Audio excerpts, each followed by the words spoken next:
नमस्कार मित्रों, मैं एसवी भारद्वाज आपका पुनः स्वागत करता हूं।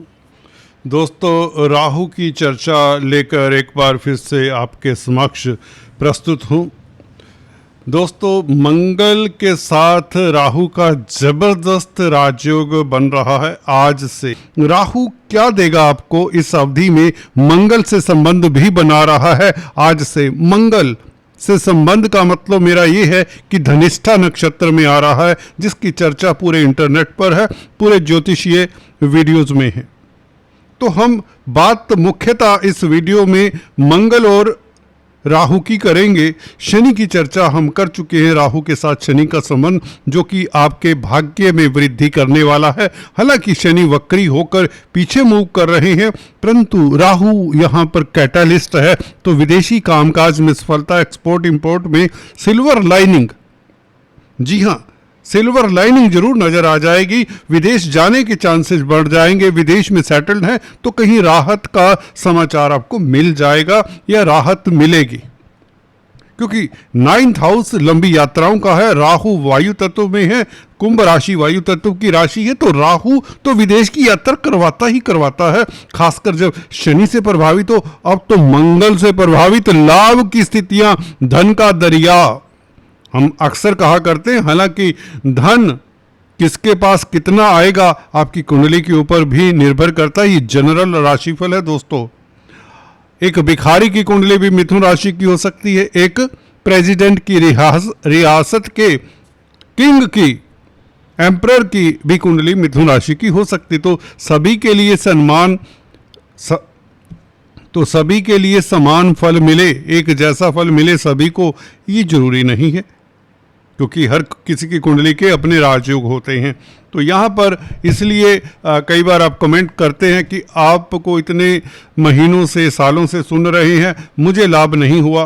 खेद है कि अगर आपको लाभ नहीं हुआ, आपके स्टार्स, आपके ग्रह कुछ नासाज होंगे, उनका उपाय करें, कहीं एक्सपर्ट एडवाइस लें। और कई बार होता है कि आप गलत ट्रैक पर जा रहे हैं, काम ही गलत कर रहे हैं जो आपको करना नहीं चाहिए, कैरियर ही गलत चूज कर लिया है। समटाइम क्या, मोस्ट ऑफ द टाइम जो मेरे पास लोग आते हैं, कंसल्टेंसी लेते हैं, वो यही बताते हैं। और मोस्ट ऑफ द टाइम हमने ये पाया है कि डायरेक्शन उनकी सही होती ही नहीं, तो उसमें वह उतने धन लाभ प्राप्त नहीं कर पाते। एनीवेज, हम बात करें धनिष्ठा नक्षत्र में राहु की। चर्चा को आगे बढ़ाने से पहले आपसे निवेदन, अगर आप पहली बार आए हैं तो कृपया सब्सक्राइब कर लें। अन्यथा कई बार आप ही कहते हैं कि आप मिथुन राशि की वीडियोस बहुत कम डालते हैं। ऐसा नहीं है, बेल आइकन के बटन को जरूर दबाएं, अन्यथा नोटिफिकेशन भी कई बार पूरा नहीं मिलता। राहु छल है, माया है, भ्रम है। जी हाँ दोस्तों, ये भ्रमित करता है। अगर किसी की बचपन में राहु की महादशा आ जाए, अब गौर करिए, एक तथ्य बता दूं, क्योंकि चैनल का नाम फ्री एस्ट्रो ट्यूटोरियल्स है। अक्सर मुझे कहते हैं आप जैसे समझदार प्राणी दर्शक जो एस्ट्रोलॉजी सीख रहे हैं फ्री एस्ट्रो ट्यूटोरियल से या अदरवाइज यूट्यूब से, वो कहते हैं कि ट्यूटोरियल्स नाम तो रख दिया, इसमें सीखने वाला कहाँ मिलेगा? सीखने वाला तो इन्हीं वीडियोज़ में मिलेगा, गोचर की वीडियो में। अगर पूरी वीडियो आप बिना मिस किए हुए, बिना स्किप किए हुए देखें तो सूत्र आपको तभी बीच बीच में होते हैं, वो मिल जाते हैं। बातों में मैं बताता रहता हूँ। तो यहाँ पर मैं सूत्र बताने जा रहा था, उसकी बात करते हैं। जिन जातकों का जन्म, जिन बच्चों का जन्म राहु की दशा में हो जाए तो उनकी ज़िंदगी में काफ़ी अप्स एंड डाउन्स आते हैं। स्टेबल ज़िंदगी नहीं होती, स्मूथ ज़िंदगी होती ही नहीं। एक ये एस्ट्रोलॉजी जो जानते हैं, पकड़ लें सूत्र, कुंडली देखते ही। हालांकि बड़ा कुछ हम अक्सर बात करते हैं, जब सिखाते हैं लोगों को तो बताते हैं भाई कुंडली में, आपके सामने जब कुंडली आती तो क्या देखते हो? हर किसी का अलग अलग होता है। कोई कहता है मैं महादशा देखता हूँ, कोई कहता है मैं लगन देखता हूँ, कोई कहता है मैं चंद्रमा देखता हूँ, आदि इत्यादि। जी हाँ दोस्तों, कार्मिक ग्रहों की स्थिति देखनी चाहिए, शनि, राहु, केतु की। आपको कुंडली का आधे से ज़्यादा पता चल जाएगा व्यक्ति कितनी तरक्की करेगा। उसके पश्चात नक्षत्र देख लें तो ये कुंडली बोल देती है।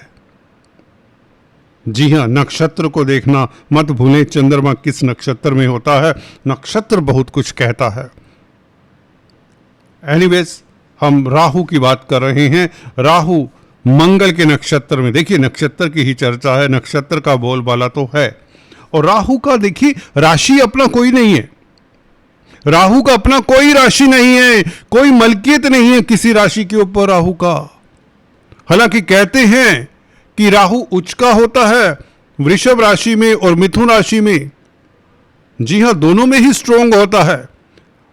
विद्वानों का अलग अलग मत है, मैंने ये पाया है ये मिथुन में भी स्ट्रोंग होता है, वृषभ में भी स्ट्रोंग होता है।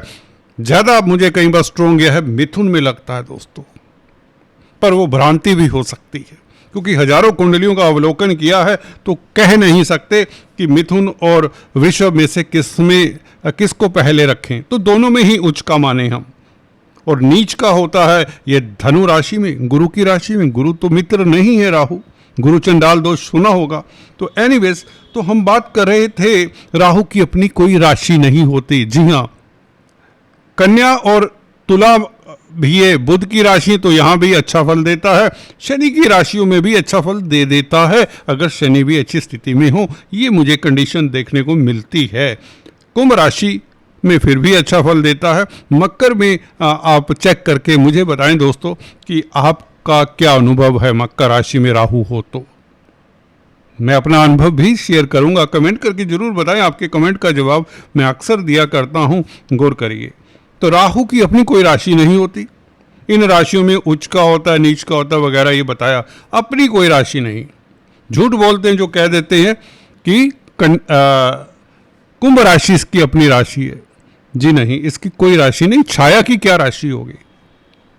ये तो पॉइंट हैं जहां पर सूर्य और चंद्रमा के ऑर्बिट्स काटते हैं। नॉर्थ डायरेक्शन में जहां पर काटते हैं उसे नॉर्थ नोड कहते हैं, जिसे राहु कहते हैं। साउथ डायरेक्शन में जब ये ऑर्बिट्स काटते हैं सूर्य और चंद्र के, उसे साउथ नोड कहते हैं या केतु कहते हैं। तो इनकी अक्ष को, इनकी एक्सिस को मिला दें तो राहु केतु की एक्सिस बन जाती है। तो ये कहीं एग्जिस्ट तो करते नहीं है ना, ये पॉइंट्स हैं, बिंदु हैं, उनको मिला लें तो 180 डिग्री तभी तो अपोजिट होते हैं। तो इनकी तो कोई पहली बात राशि नहीं है।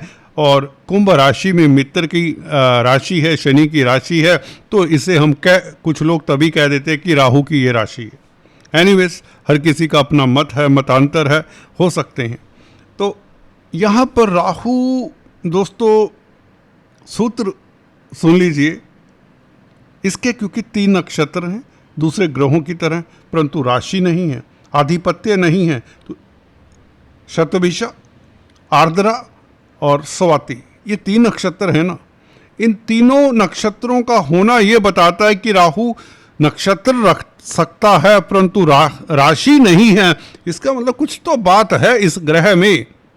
तो ये नक्षत्रों का प्रभाव ज्यादा देगा। तो धनिष्ठा का कहने का मतलब प्रभाव इस अवधि में ज्यादा देगा, कुंभ राशि का देगा परंतु उतना नहीं देगा। और धनिष्ठा नक्षत्र के मालिक लगन में आज ही आ रहे हैं। ये देखिए ऊपर वाले की करनी विडंबना, या आपके लिए तो धन की बरसात वाली स्थिति। सीधे से बोलता हूं क्योंकि 11वें भाव का मालिक है मंगल, और मंगल को प्रभावित भी करेगा राहु आज से। आज से मंगल आपकी राशि में आ रहे हैं, लगन में आ रहे हैं, पहले भाव में आ रहे हैं। और राहु की पंचम दृष्टि कहें या नवम दृष्टि कहें, क्योंकि उल्टा घूमता है राहु, उल्टा चलता, तो ये नवम दृष्टि हो सकती है। ठीक है, तो एनीवेज, तो राहु का ये प्रभाव मंगल के ऊपर और मंगल का प्रभाव राहु के ऊपर। वो कैसे मंगल का प्रभाव राहु के ऊपर? क्योंकि मंगल के नक्षत्र में आज से धनिष्ठा नक्षत्र में प्रवेश कर रहे हैं। और ये कब तक रहेंगे धनिष्ठा नक्षत्र में? 10 अप्रैल 2027। लंबा पीरियड है। परंतु ये चतुर्थ चरण जो आज से शुरू होता है, धनिष्ठा नक्षत्र का 4th चरण है जो, ये 3 अक्टूबर तक रहेगा। यानी कि अगर D9 चार्ट में देखें, राहु की पोजीशन वृश्चिक राशि में रहेगी और उसके पश्चात तुला राशि में आ जाएगा। तृतीय चरण जब होगा 3 अक्टूबर से लेकर 5 दिसंबर तक की बात करेंगे। उसके पश्चात तो राहु राशि ही परिवर्तन कर लेगा, 5 दिसंबर को मकर राशि में आ जाएगा। तो राहु दोस्तों नक्षत्र का फल 70% तक देते देखा है, मेरा अपना अनुभव है, और विद्वानों का भी मत कहीं ना कहीं ऐसा ही है। 70% नक्षत्र का फल यानी कि धनिष्ठा का फल, तो लाभ होगा नहीं, ये हो नहीं सकता। लाभ भर भर कर होगा और बे इंतहा होगा और अचानक से होगा।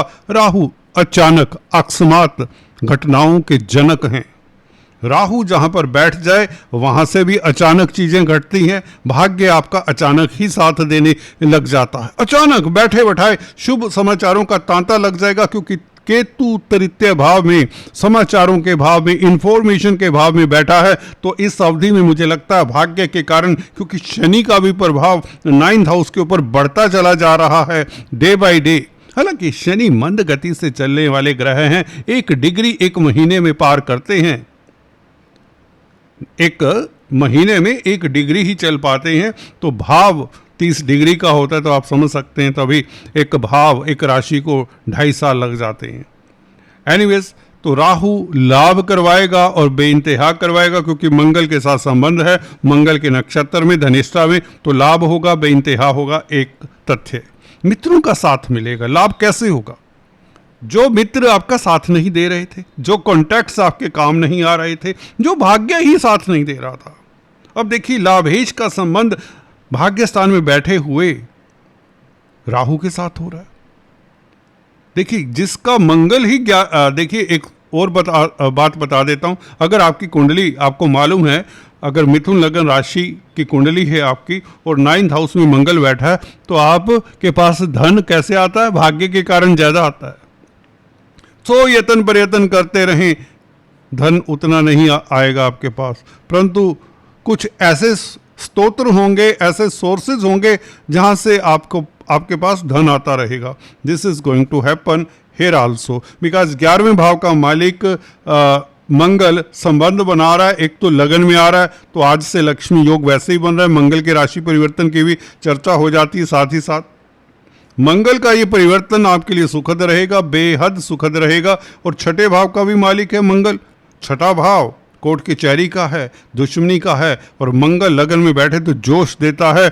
आप शत्रु हंता भी रहेंगे दोस्तों। कोर्ट कचहरी में फतेह के योग बन जाते हैं। भूमि भवन संबंधित कामकाज में आपको सफलता मिलती है। प्रॉपर्टी इत्यादि के सेल परचेज से सफलता भी मिलती है। और स्पोर्ट्समैन है तो सफलता मिलती है। आर्मी, डिफेंस, पैरामिलिट्री फोर्सेज में है, मंगल के कारण आपको ये भी सफलता मिलेगी। और राहु का संबंध मंगल के साथ तो भाग्यशाली रहेंगे। अगर आप डिफेंस में हैं, अगर आप स्पोर्ट्स में हैं, मंगल राहु का संबंध आपको सर्जरी, अच्छा सर्जन बनाता है। इनका संबंध जिनकी कुंडली में होता है वो अच्छे सर्जन साबित होते हैं, बशर्ते सूर्य अच्छा होना चाहिए। सूर्य के साथ चंद्रमा भी, बुध अच्छा होना चाहिए। बुध बुद्धि है, जिनकी बुद्धि स्थिर है, बुध अच्छा है, वो तो सर्जरी अच्छा करेंगे ना, घबराएंगे नहीं सर्जरी करते हुए। तो ये 3 कॉम्बिनेशन हुआ करते हैं अच्छे सर्जन के लिए। सूर्य, बुध और मंगल का साथ होना चाहिए कहीं ना कहीं। तो अच्छे सर्जन, आर्मी में आपको सफलता मिले, तरक्की मिले, अवार्ड रिवार्ड मिलने के चांसेस हैं।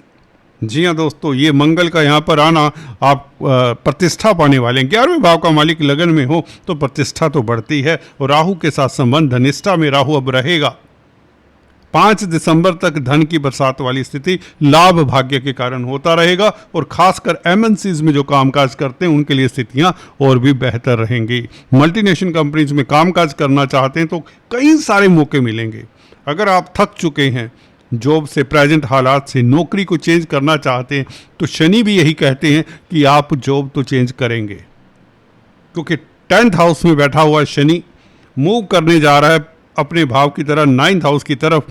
ये बताता है, चेष्टा बल बढ़ जाने के बाद भी ये कहता है कि आप प्रेजेंट हालात से जो त्रस्त हैं, जो परेशान हैं मेरे भाई बहन, वो नौकरी तो चेंज करेंगे। ये नौकरी चेंज तो करवा देगा। ये जो शनि, मंगल, राहु और गुरु की स्थिति है आपकी कुंडली में, दूसरे भाव में तो गुरु बैठे हैं, गुरु प्रभावित कर रहे हैं शनि को। ये बहुत अच्छी बात है, ये नौकरी अच्छी मिलने के योग बनते हैं। एनीवेज, तो हम राहु की बात कर रहे थे। राहु विदेशों में आपको सफलता देता है। चैरिटेबल संस्थानों में आपको अच्छा मौका मिलेगा। अगर आप हिप्नोटिज्म करना चाहते हैं, हीलिंग विद्याएं सीखना चाहते हैं, तंत्र मंत्र विद्याएं सीखना चाहते हैं, या विदेशों में जाना चाहते हैं, उधर अपना प्रोफेशन चलाना चाहते हैं, बिजनेस चलाना चाहते हैं, कोई नया काम करना चाहते हैं, तो ये वक्त भूलिए ना। 12 अगस्त से तो कमाल का होगा, क्योंकि गुरु भी 12 अगस्त से उदय हो जाएंगे। हालांकि स्थितियां तो आज से ही दिखनी शुरू हो जाएंगी, अकेला मंगल ही काफ़ी है, मंगल एक झटके से रिजल्ट देता है। एनीवेज, ये राहु आपके लिए लाभकारी है, बहुत ज़्यादा लाभकारी। आपकी कोई मनोकामना पूर्ण होती है, घर में मांगलिक कार्य के योग बनते हैं। मंगल का प्रभाव सप्तम भाव के ऊपर, व्यापार से सफलता, भागीदारी में भी सफलता, रोज़मर्रा की आमदन बढ़े, अदालती मसलों में कहीं ना कहीं जीत की बू आती है। जी हाँ दोस्तों, आपको कोई हरा नहीं सकता, नो बॉडी नन। जी हाँ दोस्तों, बहुत अच्छा गोचर है। All the best. आज इतना ही, फिर से मिलते हैं, तब तक के लिए have a nice time, God bless you.